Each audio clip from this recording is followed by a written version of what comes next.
तो काफ़ी बढ़िया क्वेश्चन है, इसको लिमिट से भी कर सकते हैं अपन, वो मैं अभी अपलोड कर दूंगा थोड़ी देर में। पर सबसे पहले आप इसको देखो, मतलब काफ़ी कुछ सीखने को मिलेगा आपको इस क्वेश्चन से। ये क्वेश्चन SBT से लिया गया है, जे एडवांस की एक बुक आती है। डिट्टो क्वेश्चन मैंने करा था, उसी में था ये डिट्टो का डिट्टो क्वेश्चन, बस उसके अंदर ए मास की जगह इन्फिनाइट मास की सीरीज़ लगा दी थी। ज़्यादा फर्क था नहीं उस क्वेश्चन में और इस क्वेश्चन में। डिट्टो कॉन्सेप्ट यूज़ होंगे और वो मैं आपको बताऊंगा अभी कैसे। और वो क्वेश्चन मैं अपलोड भी कर सकता हूँ, अभी कर दूंगा, तो आप उसको भी ट्राई कर सकते हो, मैंने सोल्यूशन भी दे रखा है उसका, ठीक है। सबसे पहले अपन को इस क्वेश्चन में डिस्प्लेसमेंट पूछा है। डिस्प्लेसमेंट पूछते ही मेरे दिमाग में हाफ AT स्क्वायर दिमाग में आना चाहिए। टी की वैल्यू अपन को दे रखी है, कैसे भी करके अगर मैं एक्सेलेरेशन निकाल लूँ ए ब्लॉक का तो मेरा काम हो जाएगा। चलो भाई, ए ब्लॉक का एक्सेलेरेशन कैसे निकालेंगे, FBD बनाएंगे भाई। अपन बिल्कुल बेसिक से देखेंगे भाई, अपन को नहीं पता क्या करना है अपना, मेरा जैसे दिमाग चल रहा है मैं आपको बताता जाऊँगा जैसे, ठीक है। ए ब्लॉक, अब ठीक है, अगर मैंने इसका FBD बनाते हैं, चलो mg नीचे लगा दिया। अब देखो कॉन्टैक्ट फोर्स की वजह से नॉर्मल एक लगेगा ऊपर, ठीक है। अब इसका एक्सेलेरेशन मान लेते हैं नीचे की तरफ है भाई AM, ठीक है। अब भाई इसकी बात करते हैं, वेज की बात करते हैं। अब भाई वेज को तो एक बॉल की तरह मानो, ये सारा कुछ मतलब है तो पॉइंट मास ही, क्योंकि भाई अगर इसमें कुछ रोटेट वोटेट तो हो नहीं रहा, तो अपन को सब कुछ पॉइंट मास जैसे ही मानना है, ठीक है। तो इस पॉइंट मास का कैसे करते हो आप, कंपोनेंट mg साइन थीटा, ये आ गया mg cos थीटा, ठीक है। और एक कॉन्टैक्ट फोर्स लग रही है भाई नॉर्मल। अब देखो, अगर ये सीधा सोचो, अगर ये ए ब्लॉक नहीं होता तो अपने लिए काम आसान हो जाता, क्योंकि अगर ये नॉर्मल नहीं होता, ये नॉर्मल नहीं होता, तो अपन सीधा इसका एक्सेलेरेशन जी साइन थीटा बोल देते इस वाली चीज़ का, ठीक है, वेज का। अब देखो इसमें तीसरी चीज़ है भाई, अगर कुछ लोग सोचेंगे इसका भी FBD बनाए, भाई ये तो फिक्स दे रखा है ना अपन को, इसके एक्सेलेरेशन से अपन को क्या मतलब, ये भूल जाओ, इसके बारे में तो सोचना ही नहीं है अपन को क्वेश्चन में। अपन को सिर्फ अब नॉर्मल के बारे में सोचना है कि कैसे भी करके मैं नॉर्मल निकाल लूँ, और नॉर्मल निकालते ही भाई मेरे पास इसका AM आ जाएगा। AM आते ही मैं सीधा क्वेश्चन को सोल्व कर दूंगा, ठीक है। अब हुआ क्या, अगर ये नहीं होता n, तो सीधा मैं जी साइन थीटा बोल के अपना काम निकाल लेता। तो मान लेते हैं अभी n आ गया, तो कुछ ना कुछ एक्सेलेरेशन हो चुका होगा इसका, मान लेते हैं A एक्सेलेरेशन इसका हो चुका है, ठीक है। अब देखो दिक्कत क्या आई है अब अपने पास, पहली मेरे को क्या क्या निकालना है, मेरे को A निकालना है भाई, मेरे को नॉर्मल निकालना है भाई, मेरे को AM निकालना है भाई, मेरे को तीन चीज़ें निकालनी है, तीन वेरिएबल है मेरे पास। और इक्वेशन कितनी बना सकता हूँ मैं FBD से, दो। तो मेरे को एक इक्वेशन और चाहिए, और एक इक्वेशन आएगी वेज कंस्ट्रेंट से। अब कई लोगों को वेज कंस्ट्रेंट नहीं पता होता, उनके लिए मैं फटाफट बता देता हूँ। देखो वेज कंस्ट्रेंट क्या होता है, एक M मास का ये पार्टिकल मान लो, एक ये कैपिटल M का मास का पार्टिकल मान लो, कैपिटल M का, ठीक है। अब मैंने इधर फोर्स लगाई, अगर इन दोनों को साथ में चलना है ना, तो इन दोनों के जो कॉमन पॉइंट है, मतलब कॉमन ये वाले पॉइंट है, इसके नॉर्मल की डायरेक्शन में जो एक्सेलेरेशन होगा ना वो A होगा, ठीक है। मतलब A नहीं, सेम होगा, मैं भी क्या बोल रहा हूँ, ठीक है, सेम होगा। यही कंसेप्ट इसमें यूज़ करना है अपन को, ठीक है। तो अब देखो, इसका एक्सेलेरेशन A मान लिया अपन ने, इसका AM मान लिया, तो इसका डायग्राम में बनाते हैं।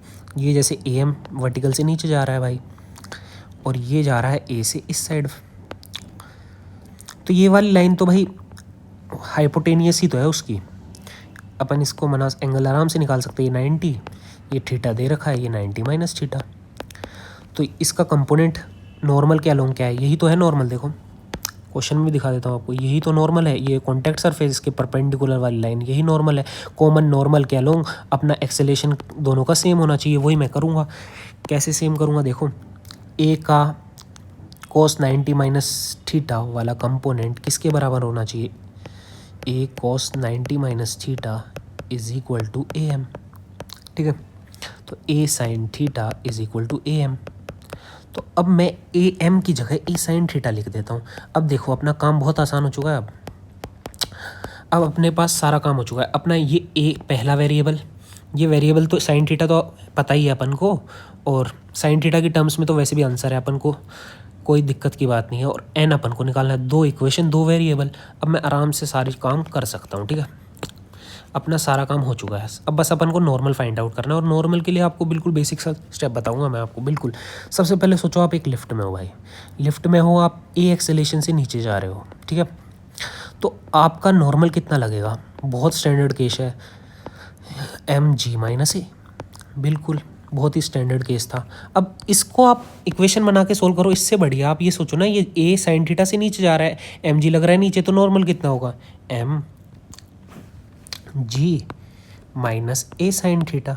ये नॉर्मल आ गया ना भाई, अपन फालतू में इक्वेशन क्यों लगाया, अपन को साफ साफ दिख रहा है। अब देखो अपना काम हो चुका है, बहुत मतलब पूरा ही हो चुका है अपना काम। अगर मैं इधर देखो, अब एंगल में बहुत लोगों को कन्फ्यूज़न आता है, मैं एक ट्रिक बता देता हूँ आपको। हमेशा अगर दो लाइन के बीच में अगर एंगल थीटा बन रहा हो, तो उनके परपेंडिकुलर जो भी लाइन होगी ना, उन दोनों, जैसे इसकी परपेंडिकुलर क्या हो, हॉरिजॉन्टल की परपेंडिकुलर लाइन क्या होती है, वर्टिकल, और इसकी परपेंडिकुलर लाइन क्या होती है भाई, नॉर्मल। नॉर्मल हमेशा परपेंडिकुलर लगता है ना, तो हमेशा नॉर्मल और वर्टिकल लाइन के बीच में एंगल थीटा बनेगा अगर हॉरिजॉन्टल और इंक्लाइंड प्लेन के बीच में एंगल थीटा है। ठीक है, ये प्रॉपर्टी का आप यूज़ कर सकते हो अगर आपको एंगल में कन्फ्यूजन होती है। जैसे कि ये देखो, ये नॉर्मल वाली डायरेक्शन में लग रहा है एम जी कोस थीटा, जब भी तो बैलेंस करेगा भाई, नॉर्मल भी तो होगा इधर जो इसको बैलेंस कर रहा होगा, पर अपन उसको लिख नहीं रहे क्योंकि अपना काम है ही नहीं, क्योंकि अपन को मोशन देखना है वो इंक्लाइंड प्लेन के अलोंग देखना है। और आपको मैं बता दूँ, ये एम जी माइनस ए वाला फॉर्मूला मैंने क्यों लगाया, देखो जैसे जैसे ये नीचे जा रहा है, मतलब ऐसे नीचे जा रहा है इस साइड में इंक्लाइन की तरफ से, वैसे वैसे ये भी तो नीचे आ रहा है, और ये नीचे आ रहा है, तो इसका भी कुछ एक्सेलेरेशन होगा जो अपन ने फाइंड कर लिया, ए साइन थीटा होगा। इन दोनों के बीच का रिलेशन भी अपन फाइंड आउट कर सकते हैं। अब देखो सीधा एन की वैल्यू पुट करता हूँ, फालतू में लंबा नहीं खींचते वीडियो को। ये हो गया अपना थीटा, ये हो गया 90 माइनस थीटा, तो N sine theta plus M G sine theta ही तो एक्सेलेरेशन दे रहा है इसको पूरा, is equal to M A.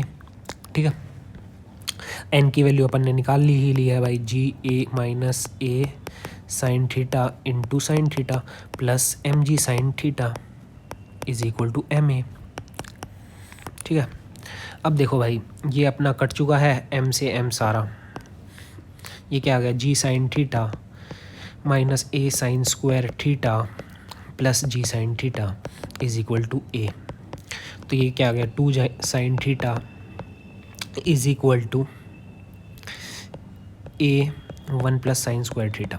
ठीक है, साइन स्क्वायर थीटा कॉमन ले लिया बस मैंने उस साइड ले जाके। ठीक है, अब इधर से मेरा ए आ चुका है 2 G sine theta upon 1 plus sine square theta.